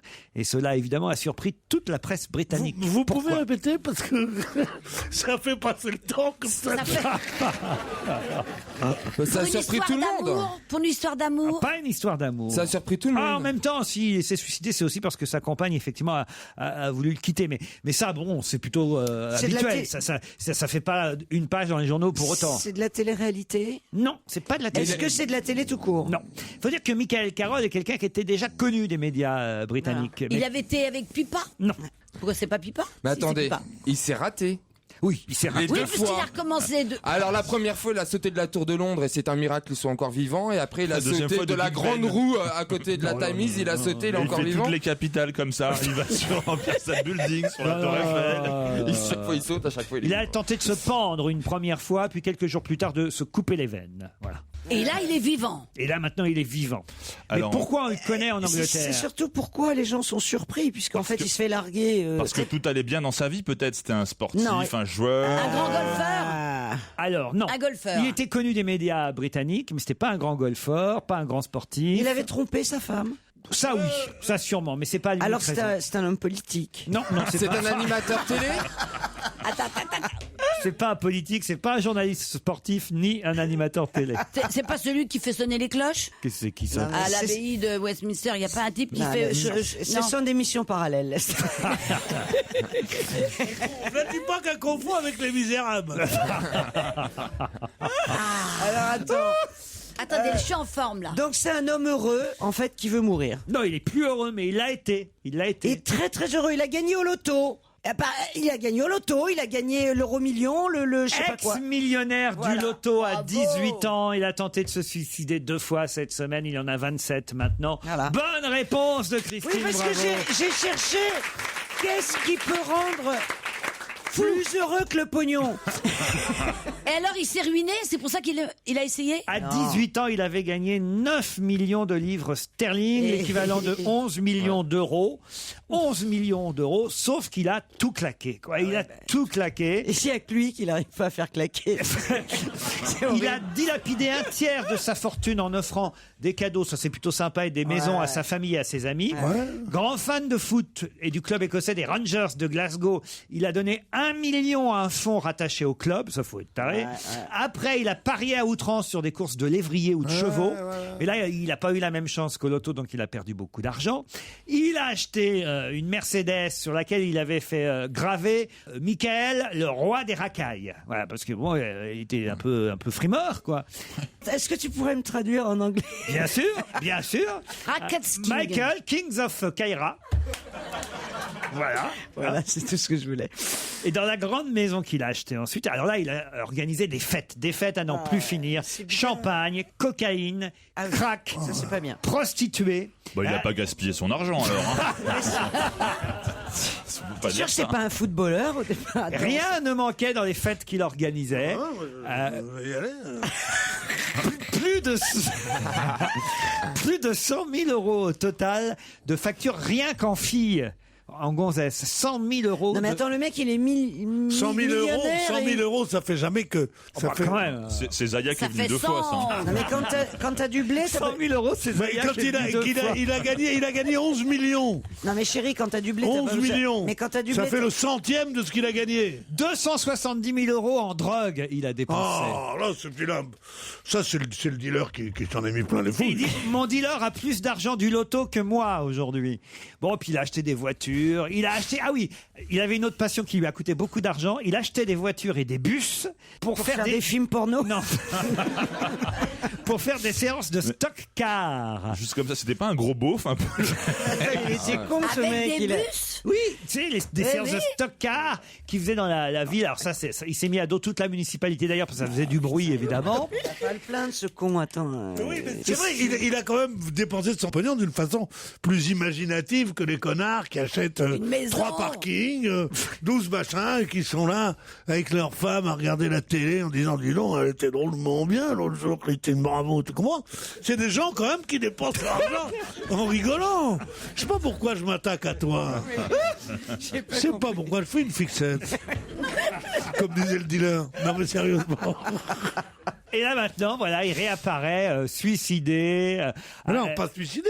Enfin, en tout cas, tentant de se suicider, bouffi, vivant des aides sociales, se contentant de revenus de 200 euros. S'il n'a pas réussi à crever avec 260 000 euros de drogue, faut pas qu'il insiste. Hein. Il n'est pas mort, il n'est pas mort. Là. Sa femme est partie. C'est la seule chose qui me fait de la peine, c'est bouffi. Ah oui.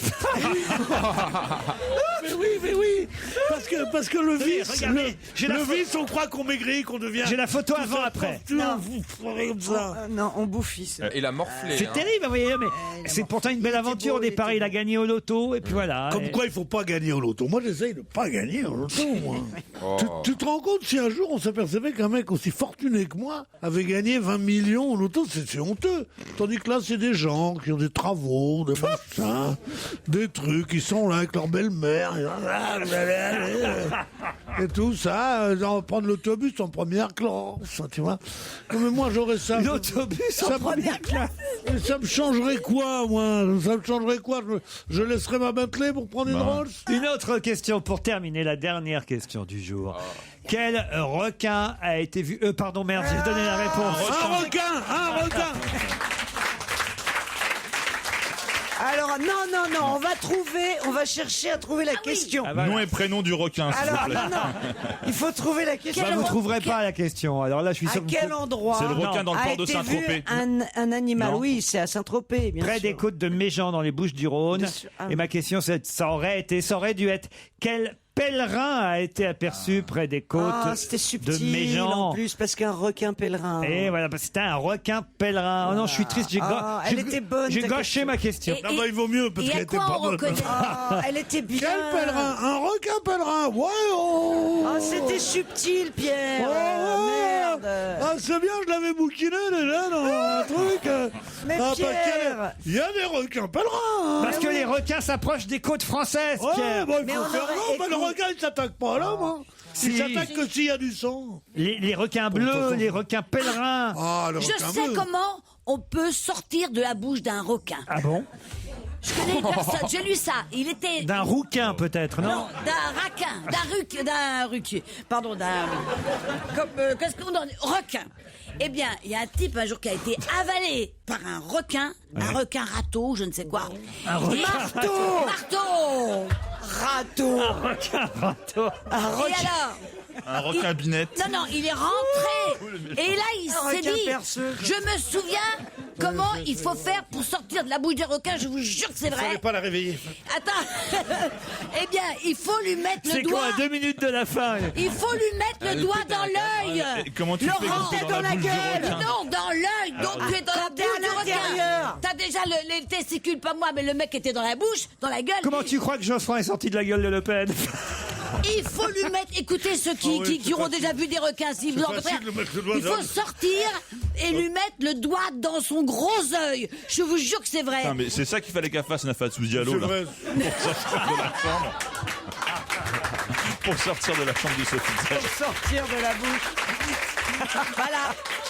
C'est-à-dire en fait, quand t'as remarqué, il a un œil un petit peu. Une chose est certaine, il faut avoir le bras long, quoi. Mais l'œil du requin, il faut avoir le bras long, c'est-à-dire faut que juste ton bas-ventre et tes jambes soient mangées. En tout cas, ailleurs, ils tuent. Pas encore chez nous, mais ailleurs, ils tuent les requins. Et ils commencent, en tout cas, à être de plus en plus nombreux en Méditerranée, au large de Toulon, au large de Saint-Raphaël. On a vu vendredi dernier, un squale a été vu au large de Saint-Raphaël. Un moniteur de voile s'est retrouvé nez à nez avec un requin. J'ai cru que c'était une écorce et j'ai voulu l'enlever pour que mes hélices ne se prennent pas dedans. Quand je me suis approché, alors que ma main était peut-être à 50 cm, j'ai vu que c'était un requin. Il a raconté ça dans ça, c'est des mythos d'un, tu sais, des proches de Plan Savoie, ils veulent tout le temps pécho. Et putain, j'ai vu un requin, j'ai croyé que c'était un arbre. J'arrive, hein. C'est le cousin de Titoff, tu vois. Ah, les requins bleus mesurent quand même 2 mètres et vivent en bande. Vers 19h le soir. Ils viennent prendre l'apéro à Sainte-Maxime, à Saint-Tropez. Ils vivent en Vendée, tu dis? Non, en bande. Oh Pierre, c'est l'heure de Poincaré. Hein. Ah ouais, c'est fini là. Et on n'a pas d'invité mystère? Si, on a DSK. Si, DSK. C'est l'invité mystère. L'invité du jour, effectivement, c'est ce qui se passe autour de Dominique Strauss-Kahn et Nafissa Souk. Parce que j'aimerais maintenant avoir le récit de Dominique Strauss-Kahn. Parce que dites-vous bien qu'il n'a pas dit un mot depuis ce truc-là. Mais on l'aura, parce qu'un jour tu vas nous dire à cette antenne, il m'a dit confidentiellement que... Un soir, chez Castel, Non mais j'ai tu beaucoup de l'auras confidences sur cette affaire que je n'ai jamais dites. C'est vrai? Ouais. T'étais dans la chambre. Beaucoup de trucs. C'était lui. En fait, elle s'est trompée de chambre, elle allait chez Pierre. Elle est pas mal quand même. Hein. On retrouve donc Nicolas Poincaré dans un instant après la pub. À demain, je vous retrouve à 7h50 pour le presse-papier et à 15h30 pour On va se gêner. Exactement. Merci Laurent. Rendez-vous demain 15h30. Restez effectivement avec nous dans un instant. Édition spéciale avec Nicolas Poincaré sur l'affaire DSK.